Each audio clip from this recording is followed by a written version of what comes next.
They say a picture is worth 1,000 words, but this one?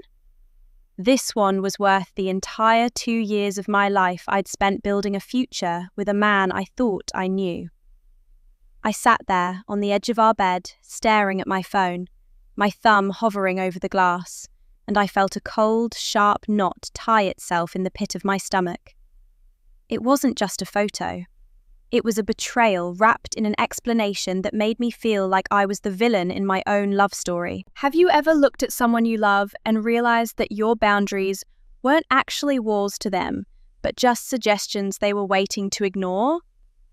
I was about to find out that the man I had supported through every high and low of his transition was willing to trade my comfort for a few likes on the internet. And honestly, the worst part wasn't the photo itself.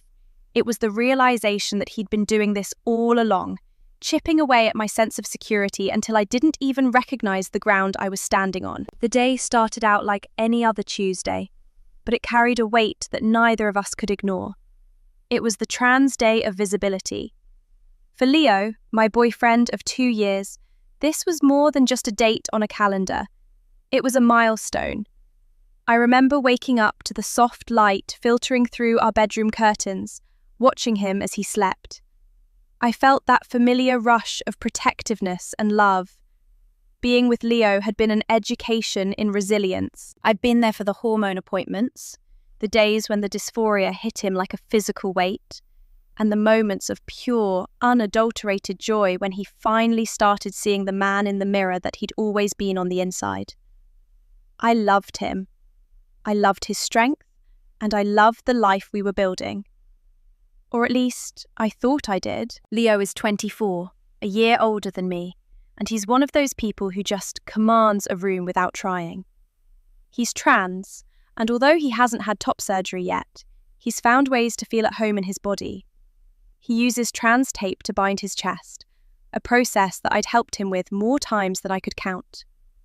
I've seen the raw skin, the frustration when it doesn't sit right, and the relief when it does. Our relationship was built on that kind of intimacy, the kind where you see the parts of a person they hide from the rest of the world. That morning, Leo was buzzing. He was scrolling through Instagram, seeing his friends and the community posting their stories, their journeys, and their bodies. I cheered him on. I told him how proud I was of how far he'd come. I wanted him to feel seen. I wanted him to feel celebrated. But I didn't realize that being seen was about to take on a literal meaning that would make my blood run cold. I was in the kitchen making coffee when my phone chimed. It was a text from Leo, even though he was only in the next room. That was our thing sometimes, sending little "I love you" notes or memes when we were both home.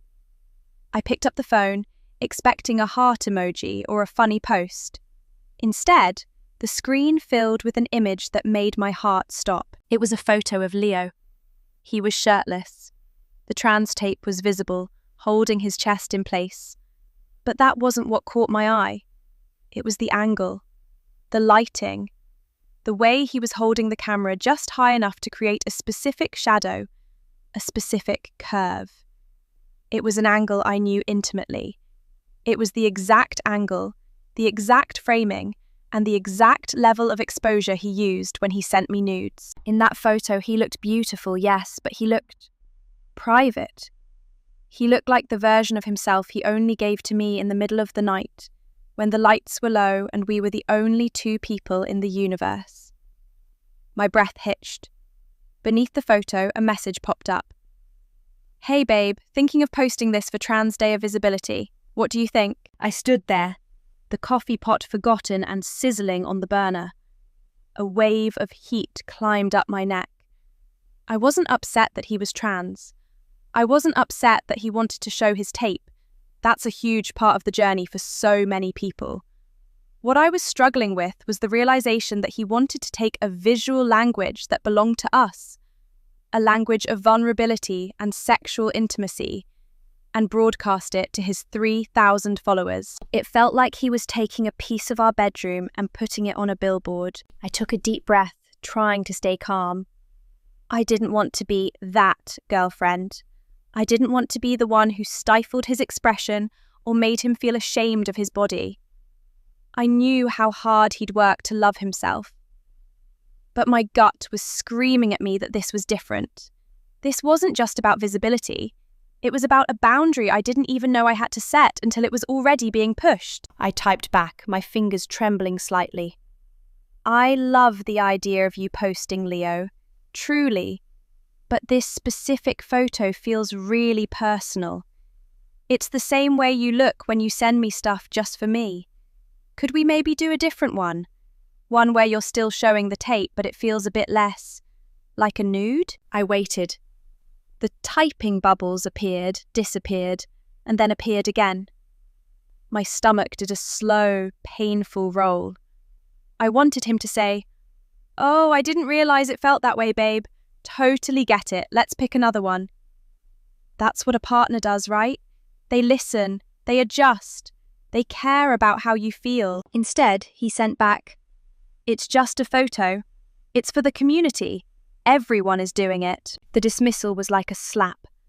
I walked into the living room, where he was sitting on the sofa, his face illuminated by the blue light of his phone. He didn't even look up at first. "Leo," I said, my voice softer than I felt.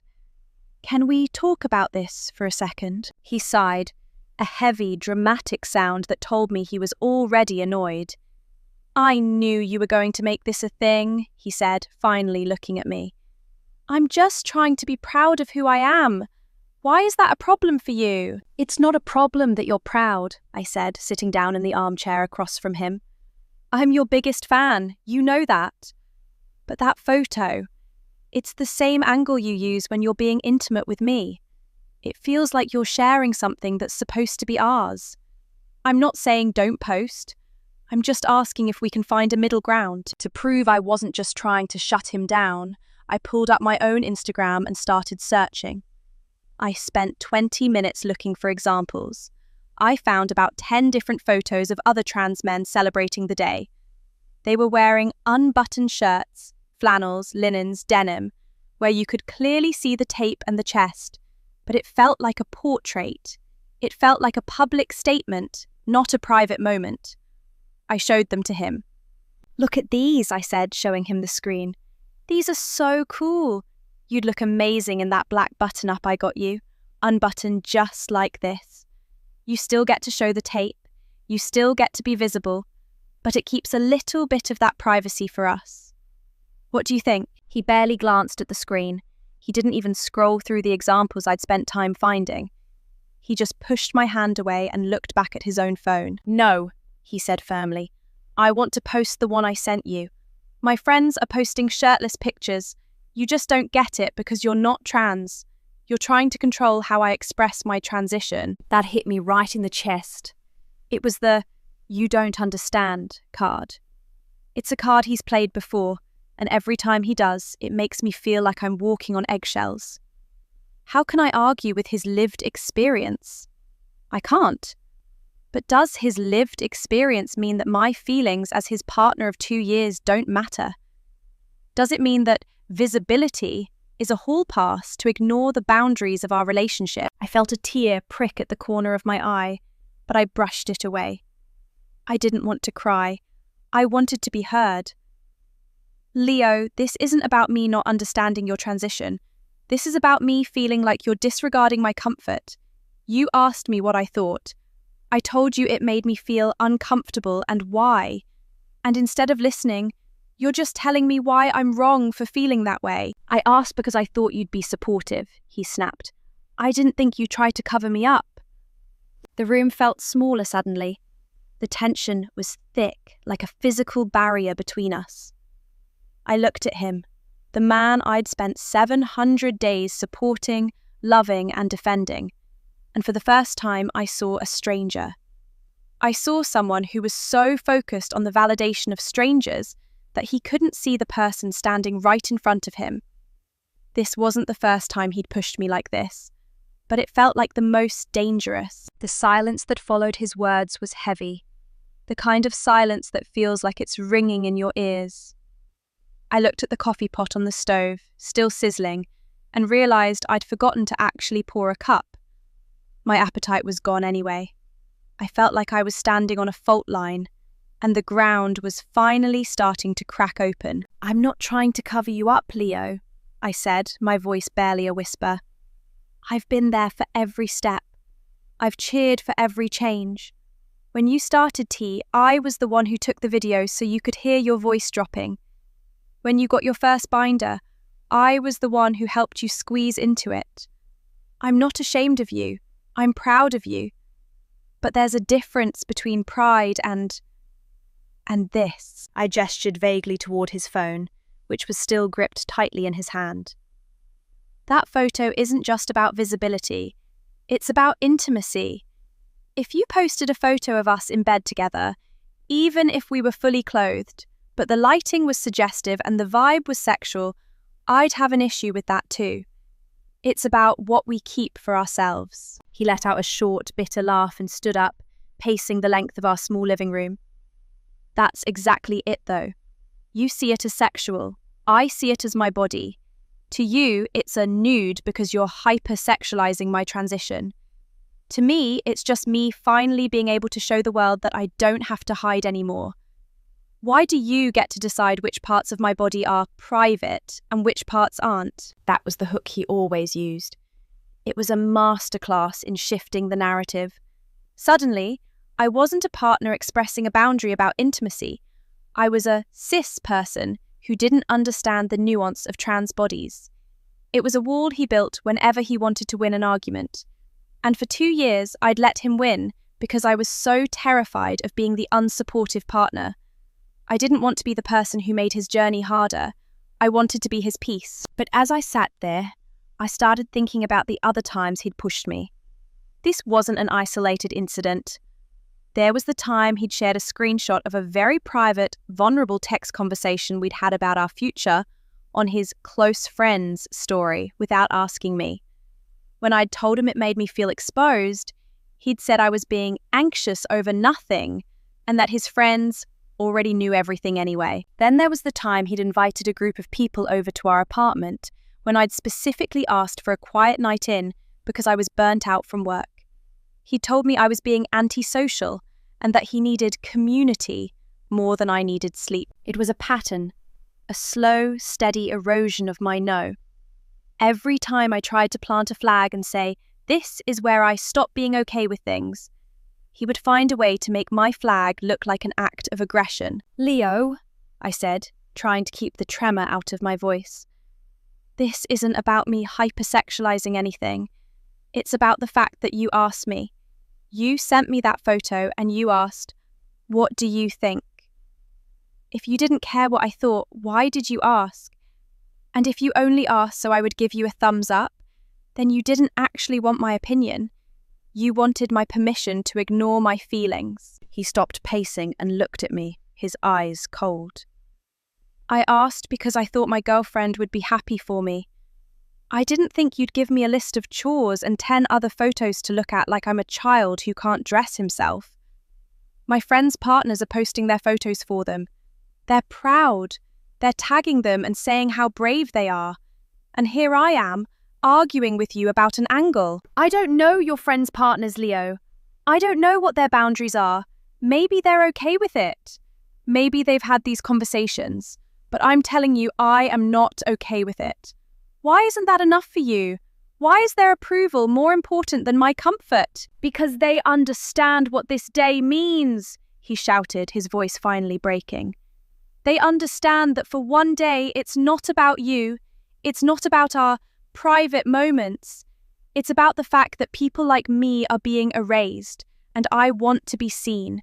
I want to be visible. If that makes you uncomfortable, then maybe you need to look at why that is." I felt like I'd been punched. The air in the room felt thin, like I couldn't get enough oxygen into my lungs. He was turning my support into a weapon to use against me. He was telling me that my boundaries were actually just symptoms of my own internal bias. It was gaslighting, plain and simple, but it was wrapped in the language of social justice, which made it so much harder to fight back against. I looked at him. Really looked at him. He was wearing the shirt I'd bought him for his birthday. He was standing in the apartment I'd worked double shifts to help afford. I had poured everything I had into this man, into his happiness, into his safety, and in return he was telling me that my voice didn't matter unless it was an echo of his own. "Is that really what you think?" I asked, my voice flat. "You think I'm just some bigot who wants to hide you away?" "I think you're making this about you," he said, turning back to his phone. "And I'm tired of it. I'm posting the photo. I don't need your approval to exist." He sat back down on the sofa and his thumb began to move rapidly over the screen. He was doing it, right then, right in front of me, after I'd told him how much it hurt, after I'd offered a dozen alternatives that would have satisfied both his need for visibility and my need for privacy. He chose the one path he knew would leave me feeling small. I watched him. I watched the focus on his face, the way he chewed his lip as he probably typed out some inspiring caption about living your truth and not letting anyone dim your light. I felt a strange, numbing sensation wash over me. It wasn't anger anymore. It was a profound, hollow realization. I wasn't his partner. I was his audience.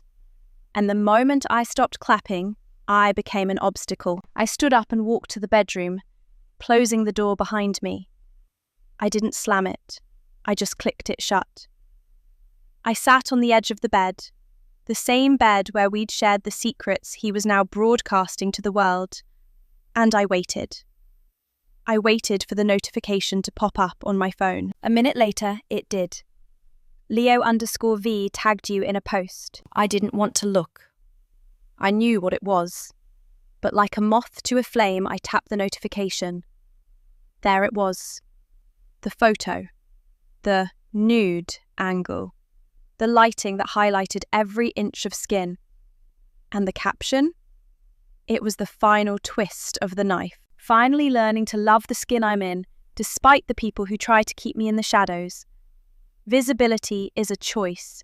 Pride is a choice. I'm choosing me today. Hashtag Trans Day of Visibility. Hashtag Trans is beautiful. Hashtag no more hiding. The people who try to keep me in the shadows. He meant me. He was telling his 3,000 followers, people I didn't know, people who didn't see the work I put in every day, that I was the villain. He was publicly shaming me for having a boundary. I felt a hot tear finally slide down my cheek. I looked around the room. I saw his clothes on the floor, his binders on the dresser, the water bottle I'd filled for him that morning. I had made my entire life a sanctuary for him, and he had just set it on fire for a few hundred likes. I realized then that this wasn't just about a photo. This was about the last 2 years. Every time he pushed my boundaries, he wasn't just testing the waters, he was training me to accept less, to speak softer, to expect nothing. He had used his transition not just as a journey of self-discovery, but as a shield against accountability. And the worst part? I was starting to wonder if I had let him.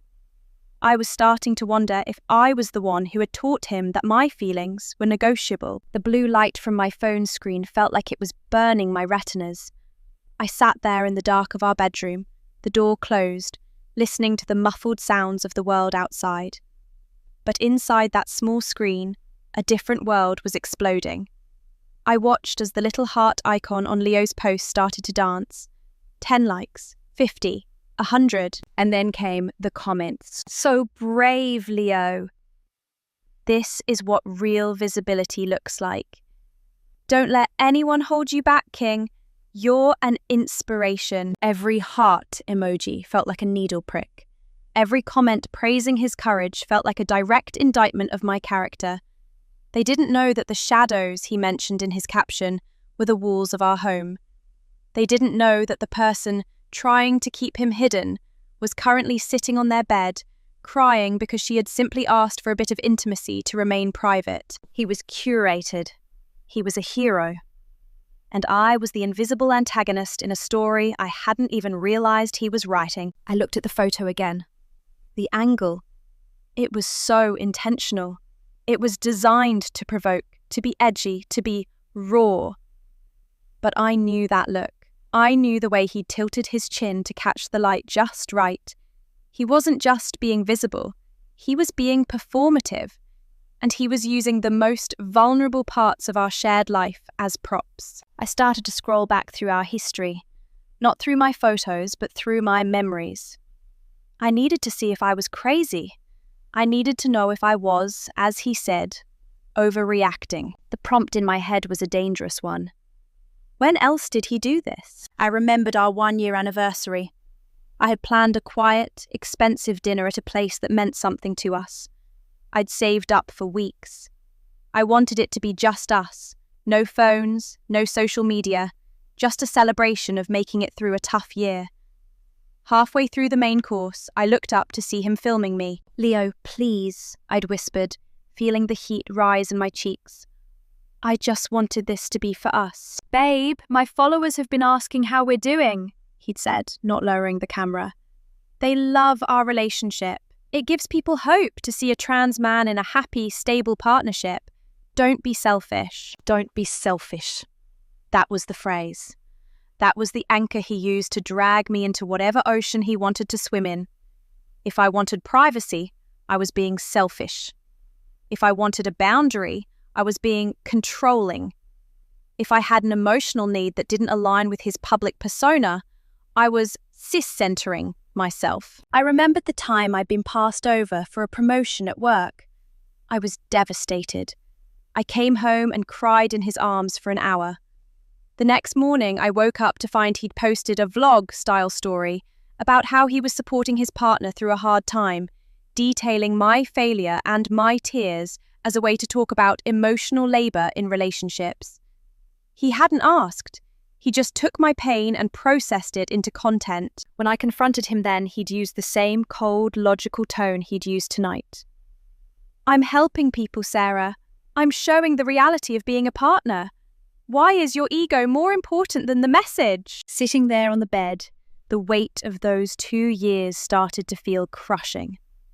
I realized that Leo didn't see me as a person with my own internal world. He saw me as a supporting character in the story of Leo.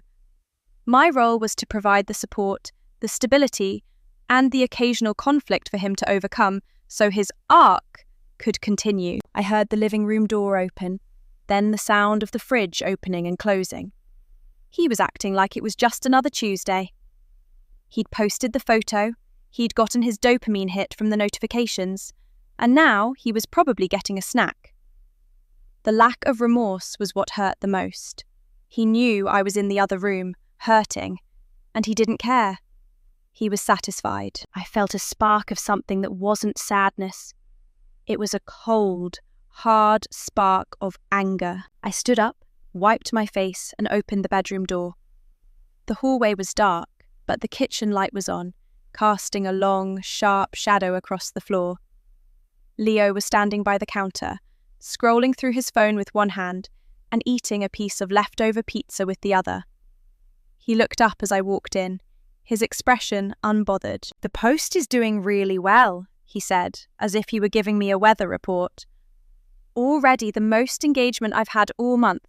People really needed to hear that message today." "The message about me?" I asked, my voice steady. "The message about how I'm trying to keep you in the shadows." He rolled his eyes and set the pizza down. "Oh, come on. I didn't name you. It's a general statement. It's about the systemic pressure to be stealth or to hide the medical parts of our bodies. If you took it personally, that's on you." "Leo, we just had a 20-minute argument about that exact photo. You know exactly who you were talking about.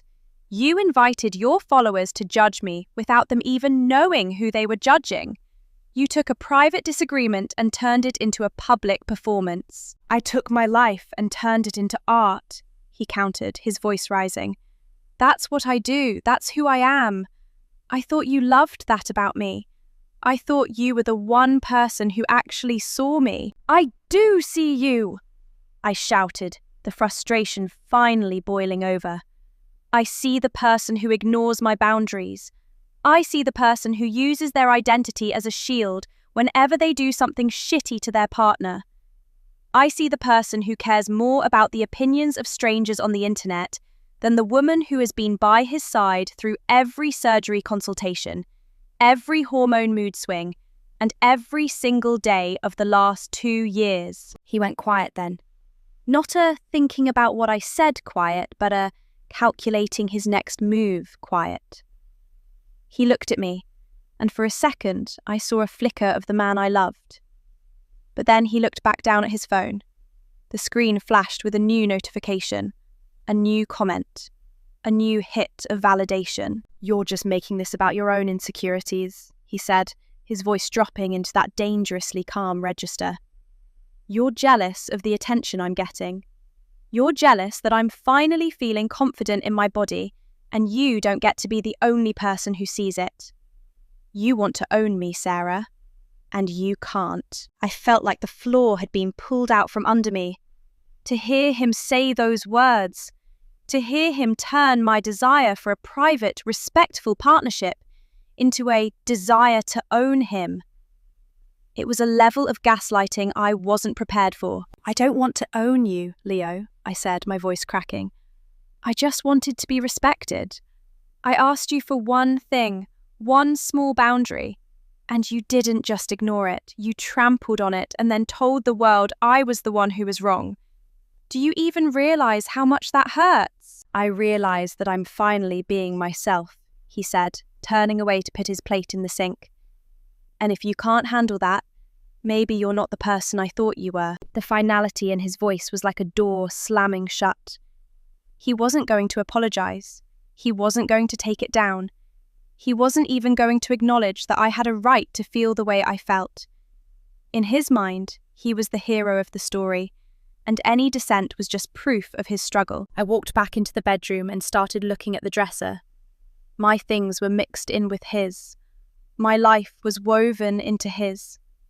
But as I looked at the photos of us on the mirror, the ones where we looked so happy, so perfect, I realized I was looking at a filtered version of my own life. I had been editing out his selfishness for 2 years, trying to make the picture look better than it was. I looked at my phone again. The post was still there. The comments were still rolling in. He was winning. He had the truth. He had the community.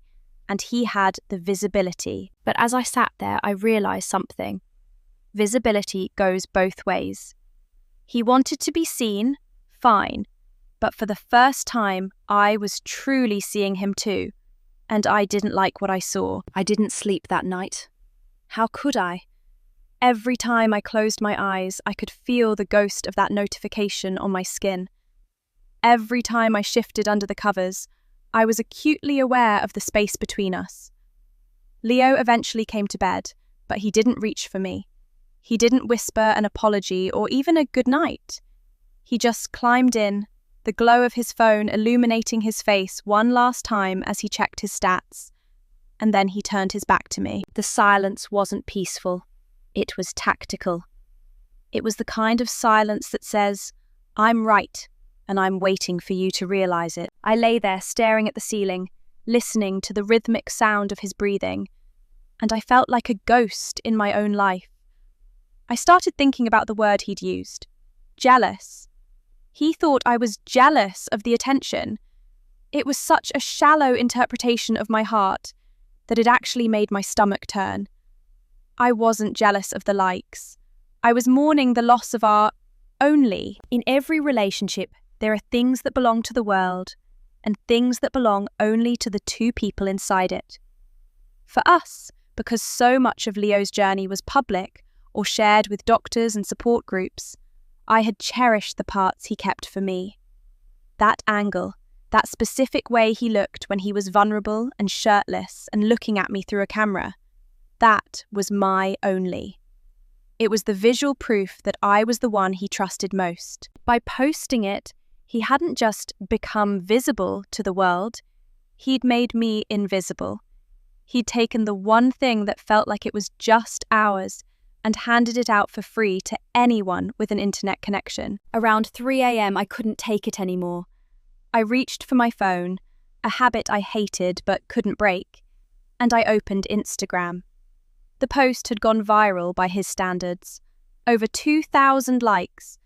And the comments, they were still coming. I saw a comment from one of his friends, a guy named Marcus. "Hell yeah, Leo, show them that confidence. Some people will never understand the power of being truly seen. Keep shining." Leo had liked the comment. My heart felt like it was being squeezed by a cold hand. Leo knew Marcus had a crush on him. We talked about it months ago. I'd told Leo that Marcus's comments sometimes felt a bit flirtatious, and Leo had laughed it off, calling me protective. But now, here was Marcus, praising a photo that was essentially a nude, and Leo was soaking it up. I realised then that this wasn't just about visibility. It was about a bottomless hunger for validation that I could never satisfy. No matter how much I loved him, no matter how much I supported him, it would never be enough compared to the roar of 1,000 strangers telling him he was a hero. I was one person, they were a crowd, and Leo had always been a performer. The next morning was even worse. The sun crawled into the room, indifferent to the wreckage of the night before. I got up early, wanting to avoid the awkwardness of waking up together. But as I was brushing my teeth, Leo walked into the bathroom. He looked refreshed, energized. He looked like a man who had won a war. "Morning," he said, splashing water on his face. "Morning," I replied, not looking at him in the mirror. "Look, Sarah," he started, and I felt my muscles tense. I expected an olive branch. I expected him to say he'd thought about it and realised he'd been a bit harsh. "I'm going to meet Marcus and a few others for brunch to celebrate the day," he continued, drying his face with a towel. "You're welcome to come, but only if you're going to be supportive. I don't want any vibe bringing down the mood. It's a big day for us." I stopped brushing my teeth. I looked at him in the mirror, and for the first time in 2 years, I didn't see the man I wanted to marry. I saw a stranger who was using his identity as a weapon to keep me in line. "A vibe?" I asked, my voice muffled by the foam. I rinsed my mouth and turned to face him. "Leo, I'm hurting. I'm literally grieving the respect I thought we had for each other. And you're worried about me ruining your brunch vibe?" "See, this is what I'm talking about," he said, throwing the towel down. "Everything has to be a tragedy with you. You can't just be happy for me. You have to make it about your boundaries and your feelings. It's exhausting, Sarah. It really is." "It's exhausting for you?" I felt a laugh bubble up in my throat, but it was a jagged, painful thing. "Leo, I have spent 2 years being your rock. I have been the one who handled the insurance phone calls when they denied your claims. I have been the one who changed your bandages. I have been the one who sat in waiting rooms for hours. I have never, not once, made your transition about me. But this photo, this was about us. And you chose a like from Marcus over my comfort." "Marcus is part of my community," Leo snapped. "He understands things you never will. If you're going to be this insecure every time I show my body, then I don't know how this is supposed to work." There it was. The "I don't know how this is supposed to work" threat. The ultimate trump card. He was telling me that if I didn't stop having feelings, he would leave. He was holding our relationship hostage to ensure my silence. And the crazy thing? For a split second, it worked. I felt that familiar surge of panic. "Don't leave. I'll be better. I'll be quieter. I'll learn to be okay with it." I had been conditioned to prioritize his stability over my own for so long that my brain instinctively reached for the apologize button. But then I thought about the photo again. I thought about the caption, the one where he told the world I was the shadow he was escaping. "You're right," I said, my voice surprisingly calm. Leo paused, his hand on the doorframe. He looked smug, like he just won another round. "Right about what?" "I don't know how this is supposed to work either," I said, "because I don't think I can be in a relationship where my boundaries are treated like obstacles to your ego. And I don't think I can be with someone who publicly shames me to get sympathy from strangers." The smugness vanished, replaced by a flash of genuine anger, and maybe a little bit of fear. Oh, so now you're breaking up with me. Over an Instagram post. Wow, Sarah. That's real allyship right there. Real supportive. Stop it, I said, and the strength in my own voice surprised me. Stop using those words to hurt me. This isn't about allyship, it's about partnership. You're a man, Leo, and right now you're acting like a man who doesn't care about his girlfriend's feelings. Don't wrap it in a flag to make it look like something else. He stared at me, his jaw working. I could see him searching for a comeback, a way to flip the script again. But for once, the script wasn't working. I wasn't playing my part. I wasn't the crying, apologetic, supporting character anymore. I'm going to brunch, he said, his voice cold and hard. When I get back, we can talk. But only if you've calmed down. He walked out, and a few moments later I heard the front door click shut. I stood in the bathroom for a long time, listening to the silence of the apartment. It was the first time in 2 years that the air felt clear. The weight of his expectations, the constant need to check my tone and my words to make sure I wasn't triggering his defensiveness. It had all walked out the door with him. I walked into the living room and sat on the sofa. I looked at the coffee table, where a few of his trans lifestyle magazines were scattered. I looked at the TV, where we'd spent hundreds of hours watching his favourite shows. I realised that our entire apartment had become a shrine to his journey. There was almost nothing of me here. I picked up my phone one last time. I didn't go to Instagram. I went to my notes app. I started a list. Not a list of things he'd done wrong, but a list of things I had given up to make him feel comfortable. My right to privacy in my own home. My right to express discomfort without being called unsupportive. My right to have a private, intimate life. My right to be the most important person in my partner's life. The list was long. By the time I got to number 10, the tears were back. But they weren't the hot, stinging tears of anger. They were the slow, heavy tears of realization. I had been so busy making sure he was visible to the world that I had allowed myself to become completely invisible to him. The silence in the apartment was deafening. Usually, when Leo left, I'd spend the first few minutes cleaning up after him, picking up his discarded socks, rinsing his coffee mug, straightening the cushions he'd sprawled on. It was a reflex, a way of maintaining the peace I was so desperate to protect. But today, I stayed exactly where I was. I sat on the edge of the sofa, my hands folded in my lap, and I looked at our home through a different lens. I looked at the bookshelf. It was filled with queer theory, memoirs of transition, and medical guides. I loved those books. I'd read half of them myself just so I could understand him better. But then I looked for my own books. They were tucked away on the bottom shelf, behind a stack of his old binders. I looked at the walls. Every photo was of him, or of us at an event that celebrated him. There wasn't a single photo of just me, or of me with my family, that hadn't been relegated to a small frame in the corner of the bedroom. I realised with a jolt of nausea that I hadn't just been his partner. I had been his curator. I had spent 2 years building a museum dedicated to his identity, and I had slowly painted myself out of the frame. My phone buzzed on the coffee table. I didn't want to look, but my hand moved anyway. It was a notification from Instagram. Leo had posted a story. I tapped it. It was a video from the brunch. The table was covered in mimosas and plates of eggs Benedict. Marcus was there, sitting right next to Leo, his arm draped casually over the back of Leo's chair. They were both laughing. Leo looked radiant, the sunlight hitting his face in a way that made him look like a movie star. Then he flicked the camera to himself. "Having the best morning with my chosen family," he said, his voice bright and airy. "It's so important to surround yourself with people who celebrate your joy instead of trying to manage it. Happy Visibility Day, everyone!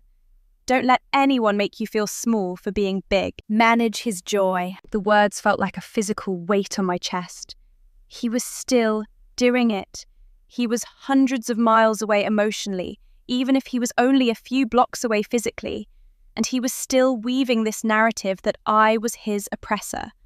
He was sitting there with Marcus, The guy who had spent months making small, snide comments about how I couldn't possibly understand Leo's needs. And they were bonding over the fact that I was the problem. I felt a sudden, sharp clarity. It was like a fever had finally broken. I stood up and went into the bedroom. I pulled my large suitcase out from under the bed, the one we'd used for our trip to the coast last summer. As I zipped it open, a memory hit me so hard I had to steady myself against the dresser. Last summer on that trip, I had had a major panic attack. My grandmother had just passed away, and the grief had finally caught up with me while we were at dinner. I remember shaking, unable to breathe, my eyes welling up. I'd leaned over to Leo and whispered, "I think I need to go back to the hotel. I'm really struggling." Leo had looked at me with a mixture of annoyance and pity. "Sarah, we just got here.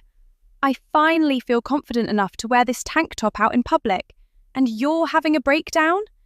Can't you just hold it together for tonight? This is a big step for me." I had held it together. I had sat through a 3-course meal with a lump in my throat, smiling through the pain, because I didn't want to ruin his milestone. I had apologized to him later that night for my grief being inconvenient. I started grabbing my clothes. Not everything, just enough for a few days. My favorite jeans, my work blouses, the sweaters that actually felt like me. As I folded a cardigan, I realized that I wasn't just packing clothes. I was reclaiming my autonomy. I thought about the Reddit post I drafted earlier that morning, the one I posted in a moment of sheer desperation, wondering if I was overreacting. I had been so convinced that I was the one in the wrong. I had been so conditioned to believe that because I was cis and he was trans, my feelings were inherently less valid, less urgent, or less enlightened. But the internet didn't see it that way. The few comments that had already started trickling in were saying things like, "Boundaries aren't transphobic," and "He's using his identity to gaslight you." It was the first time in 2 years someone had told me I wasn't crazy. I moved to the bathroom and started grabbing my toiletries. My eyes fell on the trans tape Leo had left on the counter. It was a half-used roll, messy and frayed at the edges. I remembered the night he'd first bought it. He'd been so nervous, so excited. I'd spent an hour watching tutorials on YouTube so I could help him apply it perfectly. I'd been so careful not to hurt him, so gentle with his skin. I realized then that I had loved his body more than he loved my heart. I put my toothbrush in my bag and zipped it shut.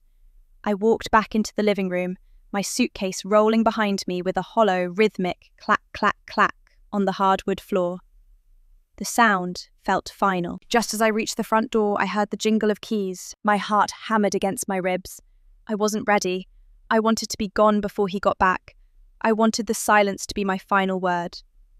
But the lock turned, and the door swung open. Leo walked in, smelling of expensive coffee and Marcus's cologne. He was still wearing that triumphant expression, but it faltered the second his eyes landed on the suitcase. "What is this?"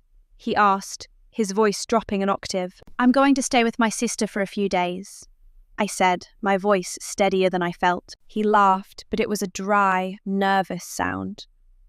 "Are you serious? You're still on this?" "Sarah, it was a photo. A photo that helped a lot of people, by the way. I just checked the analytics. It's been shared 50 times. "I don't care about the analytics, Leo," I said. "I care that I told you I was uncomfortable. And you didn't just ignore me, you mocked me. You went to brunch and you mocked me to your friends. You posted stories about how I'm managing your joy. I'm not a manager, Leo. I was your partner. But you've treated me like an employee you're ready to fire for not following the script." He stepped into the room, closing the door behind him. He tried to soften his face, that old tactic he used when he realized he'd pushed too far. "Babe, come on, I was just venting. Marcus gets it, you know. He knows how hard it is to feel like you have to hide yourself. I didn't mean it the way it sounded." "Yes, you did," I countered. "You meant exactly what you said. You want to be seen, but you only want to be seen by the people who will give you a standing ovation. I'm the only one who actually sees the parts of you that aren't for the gram, the parts that are selfish, the parts that are manipulative, the parts that are unkind. And you hate me for it. Leo's face hardened. The soft act was over. You think you're so enlightened, don't you? You think because you helped me with my tape and went to my appointments that you get a say in how I live my life. You don't. My body is mine. My story is mine. And if you can't handle a little bit of skin on a screen, that's your hang-up, not mine. It was never about the skin, Leo. It was about the respect. If you had come to me and said, hey, I know this angle feels personal, but it's the one I feel most confident in, can we talk about it? We would be fine. But you didn't. You dared me to complain so you could call me a bigot. You set a trap for me, and I'm finally stepping out of it. I grabbed the handle of my suitcase and moved toward the door. He didn't move. He stood right in my path, his arms crossed over his chest. The same chest that was currently being celebrated by thousands of strangers online. If you walk out that door, he said, his voice cold and low, don't expect me to be here when you decide to calm down. I'm not going to be with someone who abandons me on the most important day of my year. I'm not. You're being a cliché, he spat.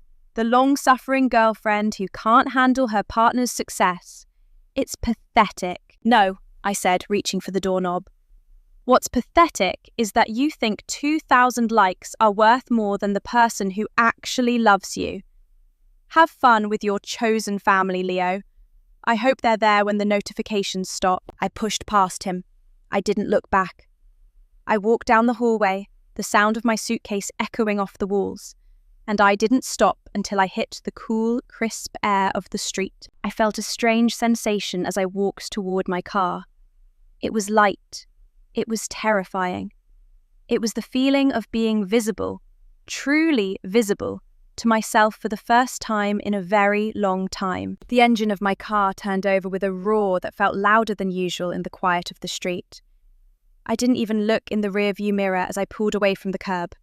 I couldn't.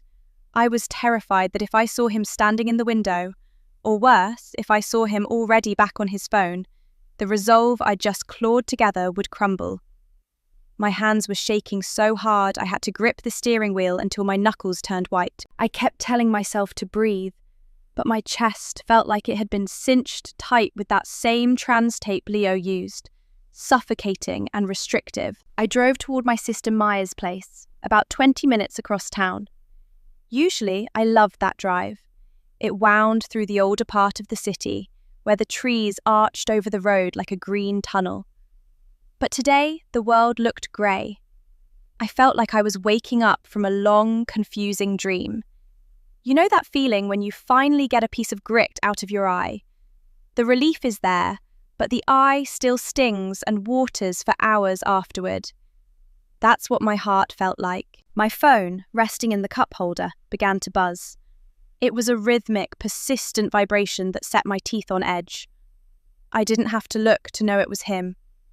Or maybe it was a notification from Instagram, another comment, another share, another person I'd never met telling Leo how brave he was for standing up to the person who supposedly wanted to keep him in the dark. I reached over and flipped the phone face down. Not today. When I pulled into Maya's driveway, she was already standing on the porch. I'd texted her a cryptic, "I'm coming over, I need to stay for a bit," while I was packing, and she knew me well enough to know that meant the dam had finally broken. Maya had never been a fan of Leo. She'd never said it outright, she was too respectful for that, but I'd seen the way she watched him at family dinners. I'd seen the way she'd tilt her head when he'd interrupt me to talk about his latest advocacy project. She saw the cracks long before I did. I didn't even make it to the front door before the tears started again. Maya didn't ask questions. She just stepped forward, took the suitcase from my hand, and pulled me into a hug that smelled like lavender laundry detergent and safety. "I've got you," she whispered. "I've got you, Sarah." Inside, the house was warm and smelled like herbal tea. It was the complete opposite of the apartment I'd just left. There were no posters of visibility, no stacks of medical journals, no mirrors angled to catch the best progress shot. There were just books, plants, and the quiet hum of a life that didn't require an audience. I sat at her kitchen table, wrapped in a blanket, and finally told her everything. I told her about the photo. I told her about the angle, the nude angle, and how it felt like he'd stripped our intimacy bare for the world to see. I told her about the 10 examples I'd sent him, trying to find a compromise, and how he'd called me controlling. I told her about the post caption, where he'd painted me as the villain of his story. Maya listened, her expression hardening with every word. When I finished, she didn't call him names. She didn't tell me I should have left months ago. She just looked at me with a profound, quiet sadness. "Sarah," she said, sliding a mug of tea toward me. "Do you remember 3 months ago, when you missed Mum's birthday dinner?" I looked down at the tea. I remembered. "Leo had a bad dysphoria day," I murmured. "He was spiraling. He said he couldn't be alone, that he felt like he was disappearing." "And do you remember what he did an hour after you told us you couldn't come?" Maya asked gently. I closed my eyes. I remembered that too.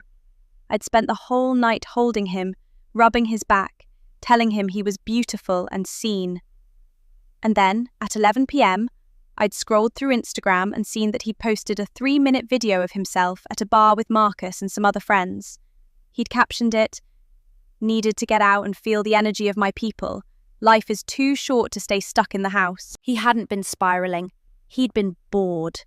And he'd used my empathy to keep me at home while he went out and lived the life he wanted. "He's been doing this for a long time, honey," Maya said. "He uses his identity as a shield. If you challenge him, you're not just challenging a boyfriend, you're challenging his right to exist. It's a brilliant way to never have to say sorry." I took a sip of the tea, the warmth spreading through my chest, but it couldn't touch the cold realization settling in my bones. "He asked me, Maya. That's the part that keeps playing on a loop in my head. He sent the photo and asked, 'What do you think?' If he didn't care, why ask? Why give me the illusion of a choice?" "Because he wanted you to sign off on it," Maya said. "He didn't want your opinion. He wanted your endorsement. He wanted to be able to tell himself that he's a good boyfriend who checks in with his partner. But when you didn't give him the answer he wanted..." The mask slipped. My phone buzzed again on the table. This time, I looked. It was a text from Leo. "I'm at brunch with people who actually value me. Marcus says I should just block you for a while so I can enjoy my day without your negativity. I'm not going to do that because I'm better than that. But I need you to know how much you've hurt me today. You took a day that was supposed to be about my joy and made it about your jealousy. I hope you're happy at Maya's. I'm sure she's having a field day telling you how right you are." I stared at the screen. The mention of Marcus felt like a deliberate jab, a way to remind me that there were other people waiting in the wings to give him the blind adoration he craved. And the way he framed my exit as negativity, it was a classic move.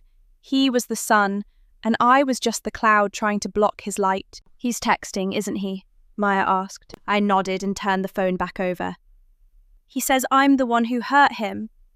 He says I took away his joy." "Joy shouldn't require the betrayal of your partner's trust," Maya said firmly. "Visibility shouldn't mean exposing the most private parts of your relationship without consent. If a cis man posted a photo that was essentially a nude, even with some tape on, and his girlfriend asked him not to because it felt too intimate, nobody would call her unsupportive. They'd call him a jerk. Being trans doesn't give him a get-out-of-respect free card." I leaned back in the chair, feeling the weight of the last 2 years finally starting to lift, but leaving a hollow space behind. I thought about all those pushing boundaries moments he'd had, like the time he'd shared our private medical financial plans with a Facebook group just to help others navigate the system, without even asking if I was okay with people knowing our debt levels, or the time he'd borrowed my car for a week and left it on empty with trash in the back seat, telling me I was materialistic for being upset about it. I had been so afraid of being the bad guy. I had been so hyper-aware of the statistics, the violence against trans people, the lack of support, the isolation. I wanted to be the one person in the world who never made him feel rejected. I wanted to be his sanctuary. But you can't be a sanctuary for someone who treats you like a doormat. I looked at the clock. It was only 1 p.m. The trans day of visibility was only half over. For Leo, the day was just beginning. He would spend the rest of the afternoon taking photos with Marcus, responding to comments and basking in the glow of his bravery. He would probably post more stories, maybe even a get ready with me video where he talked about the toxicity he'd finally left behind. And I would be here, in Maya's kitchen, trying to figure out how I'd lost myself so completely in someone else's journey. "What are you going to do?" Maya asked softly. I looked at my suitcase sitting by the door. I looked at my phone, which was still vibrating every few minutes with notifications from a life I didn't want to live anymore. "I'm going to turn off my phone," I said, "and then I'm going to go for a walk. A walk where I don't have to take a picture of anything. A walk where I don't have to be visible to anyone but myself." I reached out and held down the power button on my phone. The screen flickered, the little spinning wheel appeared, and then black. Total silence. It was the most beautiful thing I'd seen all day. The walk through Maya's neighborhood was the first time in 2 years I hadn't felt like I was walking on eggshells. The air was crisp, smelling of damp earth and blooming jasmine, and the sound of my own footsteps on the pavement was the only rhythm I had to follow. No pings, no buzzes, no demands for my emotional labor. I looked at the houses. The peeling paint on a porch, a tricycle left out on a lawn, a dog barking at a squirrel, and it felt like waking up from a long, suffocating fever. I had spent so much time living in Leo's digital reality that I'd forgotten what the real world felt like. It felt heavy. It felt slow. It felt honest. But as I walked, the cis guilt started to creep back in, like a cold fog. That was the weapon Leo used most effectively. He had spent 2 years educating me on the statistics of trans joy and trans pain, and I had taken those lessons to heart. I knew that for many trans people, showing their bodies was an act of profound rebellion against a world that wanted them to be invisible. I kept asking myself, am I really being that person? Am I the one trying to dim his light? I sat down on a park bench, watching a group of teenagers playing basketball in the distance. I tried to imagine the situation if the roles were reversed. If I had posted a photo that was essentially a nude, maybe a boudoir shot or something deeply intimate, and Leo had told me it made him uncomfortable, what would I have done? I knew the answer instantly. I would have deleted it. I wouldn't have even argued. I would have felt terrible that I'd hurt him, and I would have apologized for crossing a line I didn't realize was there.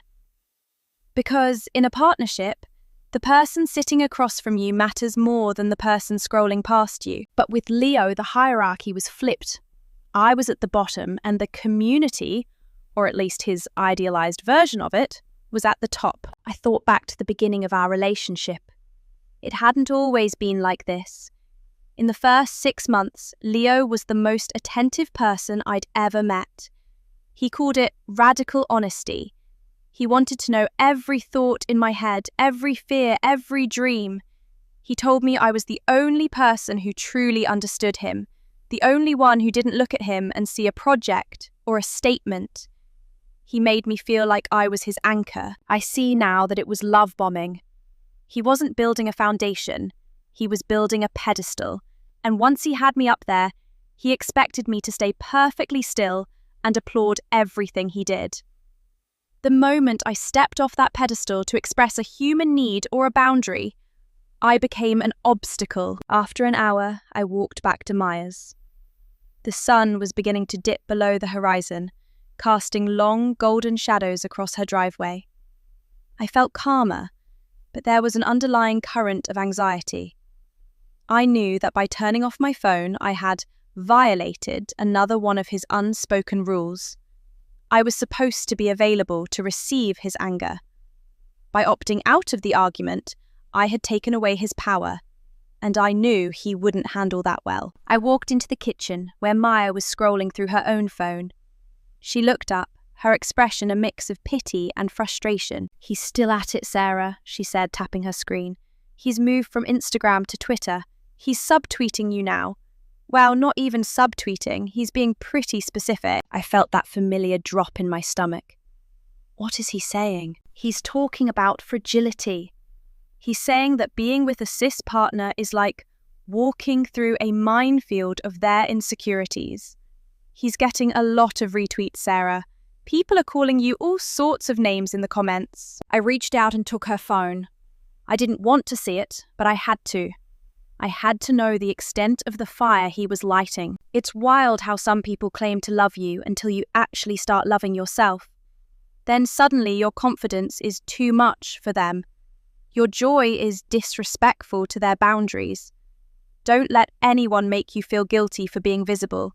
#transjoy, #visibility, #cisfragility. The comments below were a graveyard of my reputation.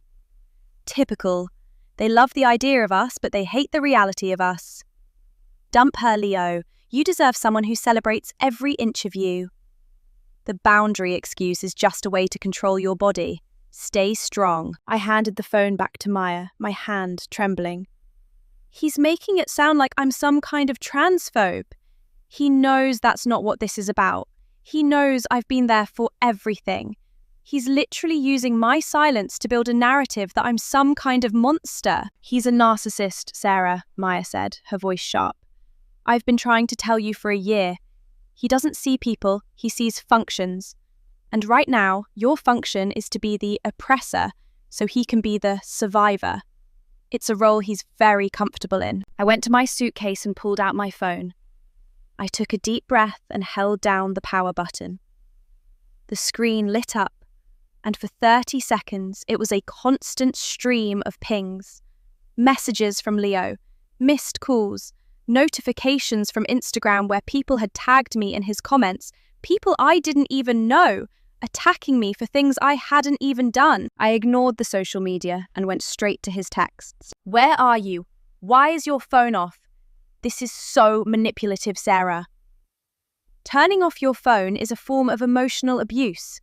You're ghosting me on a day when I'm already feeling vulnerable. Marcus says this is a classic tactic to make me feel guilty for standing up for myself. It's not working. Fine, if you're going to be like this, don't bother coming home tonight. I'm having people over. People who actually like me. The irony of him calling me manipulative was almost laughable. He had spent the last 8 hours publicly shaming me, and yet I was the one abusing him by taking a walk without my phone. I started typing. My thumbs were flying across the keyboard, fueled by a clarity I'd never had before. Leo, I'm at Maya's. I'm not ghosting you. I'm protecting my peace. You spent today using your platform to humiliate me because I asked for one boundary regarding our private life. You didn't just ignore my feelings, you monetized them for likes. You told your followers I was trying to hide you, when you know damn well how much I've supported your visibility. You turned our relationship into a performance, and I'm done being your prop. I hit send. Then, I did something I should have done months ago. I went to Instagram, and I blocked him. I went to Twitter, and I blocked him. I didn't want to see the analytics of my own heartbreak anymore. 5 minutes later, my phone rang. It was an unknown number. I knew it was him, probably calling from Marcus's phone. I let it ring. It rang again. And again. On the 4th time, I picked up. But I didn't say anything. Sarah? Leo's voice was sharp, high-pitched with irritation. Why did you block me? Do you have any idea how that looks? People are asking why my girlfriend's account is gone. I don't care how it looks, Leo, I said, my voice dead. I care how it feels. And it feels like I've been dating a PR firm instead of a person. You're being hysterical, he snapped. I was trying to help the community. I was trying to show that trans bodies are beautiful.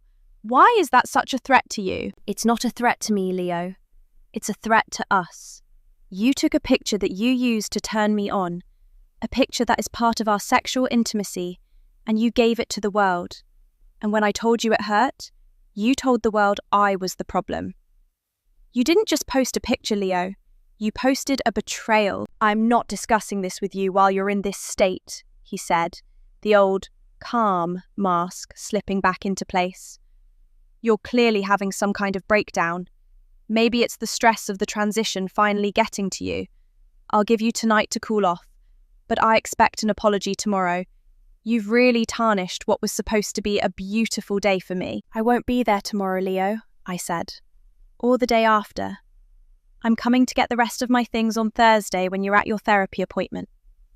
Don't be there. There was a long silence on the other end of the line. I could hear music in the background, laughter, the clinking of glasses. He was still at his celebration. You're serious? He asked, his voice finally losing its edge. You're leaving me over a post? After everything we've been through? After I trusted you with my life? I'm leaving because I can't trust you with mine, I said. Goodbye, Leo. I hung up before he could respond. I looked at Maya, who was standing in the doorway, a small, proud smile on her face. Was that the manager? She asked. No, I said, feeling a strange, light sensation in my chest. That was just a guy with a camera, and I'm done being his favourite filter. The night that followed was a blur of fluorescent kitchen lights and the rhythmic, hollow sound of my own thoughts. I didn't sleep. I stayed on Maya's couch, tucked under a quilt that felt too light for the coldness that had settled in my bones. Every time I closed my eyes, I saw that photo. Not the one Leo posted, but the memory of the moment he took it. I remembered the way he'd smiled at me afterward, a secret smile that said, "This is just for you." To realize that he had been holding on to that moment like a weapon, waiting for the right day to fire it off into the void of the internet, made me feel physically ill. By 6 a.m, the sun began to peek through the blinds. But it didn't bring the usual sense of a fresh start. It brought the day after. The day after the Trans Day of Visibility. The day after I'd ended a 2-year relationship. The day after I'd become a public villain in a story I didn't choose to tell. I made the mistake of picking up my phone. Even though I'd blocked Leo and his main accounts, the internet is a vast, interconnected web, and I had mutual friends. I had people who didn't know which side to take. I had digital ghosts haunting my feed. I saw a screenshot someone had sent me, a friend from college who was genuinely confused. It was a post from Leo's Instagram story, posted just an hour ago. He was sitting in our living room, my living room, with Marcus and 2 other guys I didn't recognize. They were holding up glasses of wine, and the caption read, "Cleaning out the toxic energy. Finally surrounded by people who don't see my body as a boundary issue. Cheers to a new chapter of radical self-love. #free, #moving on, #no more shadows." It was so calculated. He wasn't grieving. He wasn't reflecting. He was already rebranding the breakup as an act of liberation. He was telling his followers that leaving me was the final step in his transition, the ultimate act of self-love. I felt like I was watching a movie of my own life, where the director had cut out all my dialogue and replaced it with subtitles that made me look like a monster. "Don't look at it, Sarah," Maya said, coming into the kitchen and seeing me hunched over the phone. She took the device out of my hand and set it face down on the counter. "He's performing. He's been performing for 2 years. This is just the grand finale." "But they believe him, Maya," I whispered, my voice sounding thin and ragged. "All those people. They think I'm some kind of transphobic controller. They think I tried to stop him from being himself. They don't know that I'm the one who paid for the consultation for his top surgery. They don't know I'm the one who stayed up all night when he had his first testosterone-induced panic attack. How can he just erase all of that?" "Because the truth doesn't get likes," Maya said firmly. "The truth is complicated and messy and involves 2 people trying their best. But the brave trans man escapes his oppressive girlfriend. That's a viral story. He's a content creator, Sarah. And you were just a supporting character who stopped following the script. The rest of the day was a slow, painful exercise in logistics. I had to call my boss and tell her I wouldn't be in for a few days. I had to figure out how to get my name off the lease. I had to coordinate with my parents, who loved Leo like a son and were now calling me in a panic because they'd seen his cryptic posts. Explaining it to them was the hardest part. How do you tell your 60-year-old mother that you broke up with your boyfriend because of an Instagram photo's camera angle and a hashtag? It's not just the photo, Mum, I said, pacing Maya's backyard. It's that he didn't care that it hurt me. It's that he used me as a prop for his public image. He made me feel like I didn't exist unless I was helping him look good. My mum was silent for a long time. I always thought he was a bit loud, she said finally. I just thought that was his way of being proud. I didn't realise he was being loud over the top of you. That phrase stayed with me. Being loud over the top of me. That was exactly what it was. For 2 years, Leo's needs, Leo's journey, Leo's visibility had been the loudest thing in the room. I had become so used to the noise that I'd forgotten what my own voice sounded like. I had been a whisper in my own life. Wednesday was the hardest. I knew I had to go back to the apartment on Thursday to get the rest of my things while he was out, but the thought of stepping back into that space made my skin crawl. I spent the afternoon making a list of what was mine. It was surprisingly short. The sofa, we bought that together, but he'd picked the colour. The TV, his. The kitchenware, mostly gifts for his transition housewarming party. I realised that I had spent 2 years building his home. I had moved into his world, and I had never insisted on bringing enough of mine with me. That evening, a text came through from a number I didn't recognise. It was long. Sarah, this is Marcus. I'm writing this because Leo is a wreck. You really picked the worst day to do this. He was finally feeling good about himself, finally feeling seen, and you decided to punish him for it. I don't know what happened to you, but you need to realise that his body is not your property. If you can't handle a shirtless photo, you shouldn't have been dating a trans man in the first place. You're lucky he's not being more public about what a nightmare you've been lately. Just stay away from him. He doesn't need your support if it comes with strings attached. I stared at the screen, a cold fury rising in me that I'd never felt before. A nightmare. I had been a nightmare?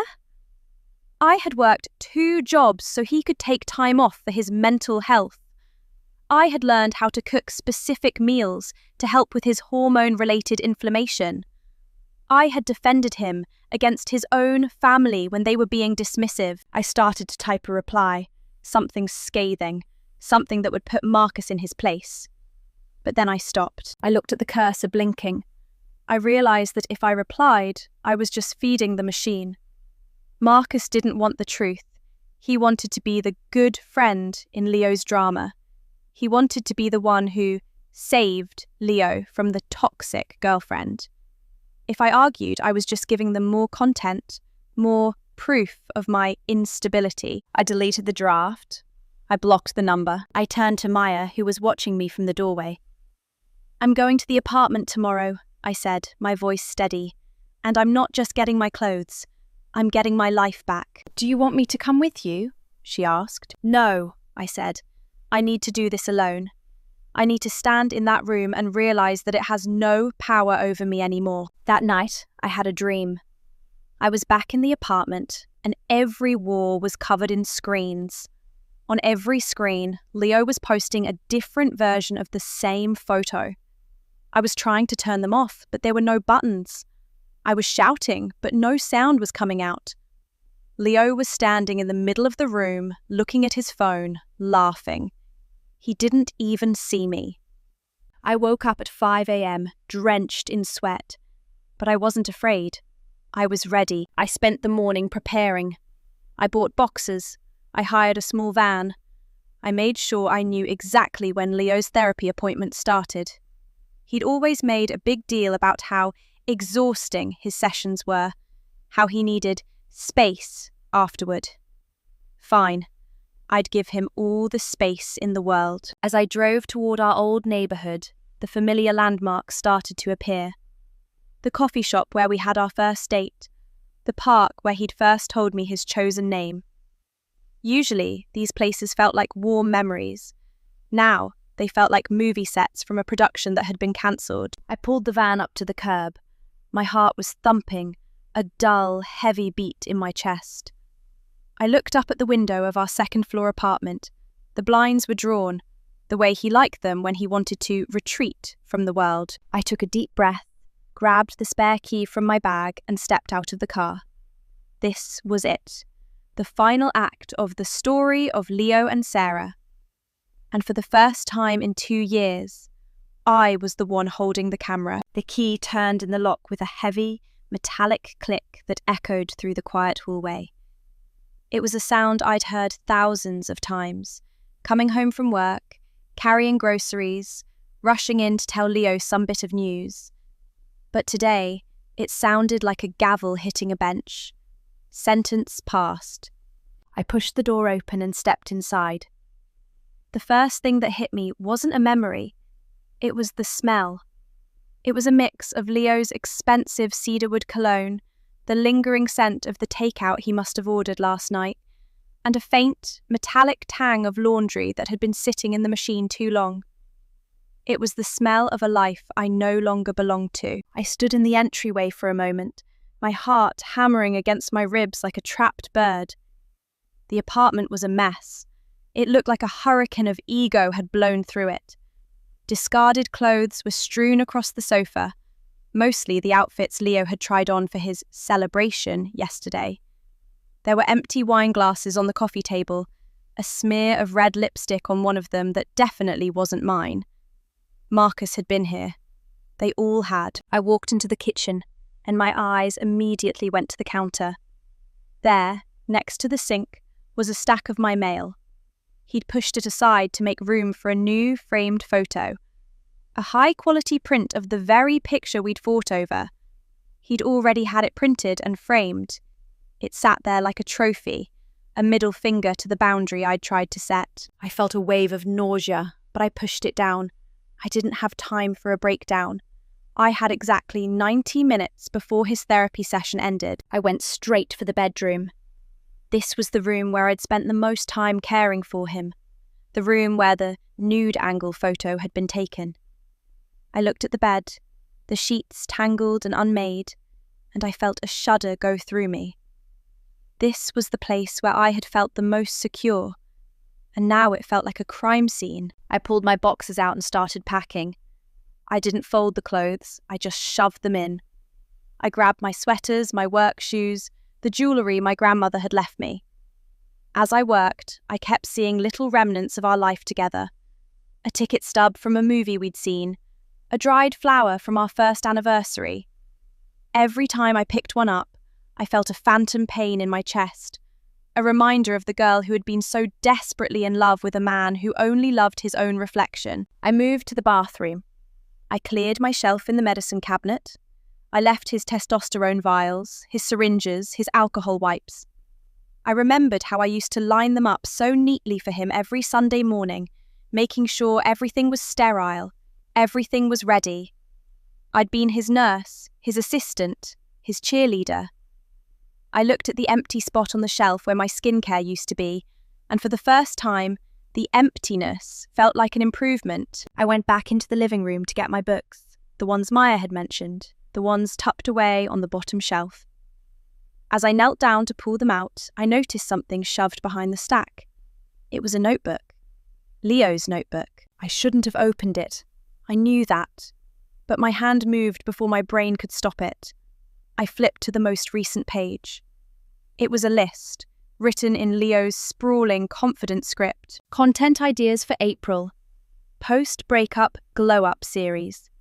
How to spot a performative ally. Use S as example. The importance of choosing community over toxic partners. Top surgery fund. Update goal now that I'm solo. Real idea. Transitioning away from people who don't get it. I sat back on my heels, the notebook heavy in my hands. He hadn't just moved on. He'd monetized the breakup before it even happened. He'd been planning this. He'd been waiting for a reason to cast me as the villain so he could launch a new era of his brand. The S in his notes. That was me. I was a content idea. I was an example of a performative ally. The 2 years of my life I'd given him weren't a relationship to him. They were a character arc. I felt a cold, sharp stone of resolve harden in my gut. I stood up, put his notebook back exactly where I'd found it, and finished packing my boxes with a speed I didn't know I possessed. I didn't take anything that wasn't mine. I didn't smash anything. I didn't leave a dramatic note. I realized that Leo thrived on drama. He wanted the shouting match, the tearful apology, the toxic back and forth. It gave him material. If I left a note, he'd post a picture of it with a sad face filter. If I broke a dish, he'd talk about aggression in the home. The most powerful thing I could do was to become a ghost, to leave a silence so profound that he couldn't find a single word to fill it. I hauled the last box down to the van. The driver, a quiet older man who didn't ask questions, helped me load them in. I looked up at the apartment one last time. I saw the framed photo in the kitchen window, staring back at me. It looked small. It looked lonely. I walked back up to the door, reached into my pocket and pulled out the spare key. I didn't go back inside. I just placed the key on the doormat, turned around and walked away. As I pulled away from the curb, I felt my phone buzz in the cup holder. I didn't even look at it. I knew it was the notification that his session was over. I knew the checking in text was coming or the "where are you" demand. I drove back to Maya's, and as I pulled into her driveway, I saw her waiting on the porch. She looked at the van, then at me, and she knew. "You did it," she said as I climbed out of the car. "I did," I said. "And Maya, I want to change my number." "Already have the SIM card ready," she said, holding up a small plastic packet. We spent the afternoon unloading the boxes. As I unpacked my books and put them on her shelves, not on the bottom, but right at eye level, I felt a sense of peace I hadn't known since I was 21. That evening we sat on the porch with a glass of wine. I didn't check Instagram. I didn't check Twitter. I didn't care what Marcus or the community or the 3,000 strangers had to say about me. For the first time in 2 years, the only person I was visible to was myself. And I liked what I saw. But the story didn't quite end there. Because people like Leo don't just let go. They don't handle being ignored well. 2 weeks later, I was sitting at a coffee shop near my new office when a shadow fell over my table. I looked up, expecting a co-worker or a friend. It was Marcus. He didn't look like the confident, smug guy from the brunch photos. He looked tired. He looked annoyed. He pulled out the chair across from me without asking and sat down. "You really did it, didn't you?" he asked, leaning forward. "You just disappeared." "I moved on, Marcus," I said, my voice calm. "There's a difference." "Leo is a disaster," Marcus said, rubbing his eyes. "He's been posting non-stop about how you abandoned him, but since you blocked everyone, he's not getting the engagement he used to. He's starting to take it out on us. He's a lot, Sarah. I didn't realize how much you actually did for him until you weren't there to do it." I looked at Marcus, the man who had told me I was a nightmare, the man who had encouraged Leo to post that photo. And I felt a strange sense of pity. "I'm not his manager anymore, Marcus," I said, picking up my coffee. "And I'm not yours either. If he's a lot for you, maybe you should ask yourself why you're still standing in his light." I stood up, tucked my chair in, and walked out of the shop. I didn't look back to see his reaction. I didn't need to. As I walked down the street, I thought about all of you listening to this. I wonder how many of you have been the supportive partner who slowly became a ghost in your own life. How many of you have let someone use their identity, their pain, or their journey as a reason to ignore your boundaries? Relationships are supposed to be a mirror where you see the best version of yourself, not a stage where you're just a member of the crew. If you feel like you're being loud over the top of, maybe it's time to find a room where your voice actually carries. What would you have done? Would you have stayed and fought for the respect you thought you were owed? Or would you have walked away into the silence like I did? Let me know in the comments. And if you've ever had a partner who used social media as a weapon, I'd love to hear how you handled it. I'm Sarah, and for the first time in a long time, I'm finally visible. Don't forget to subscribe for more stories like this one, and hit that notification bell so you never miss a chapter. Thanks for listening.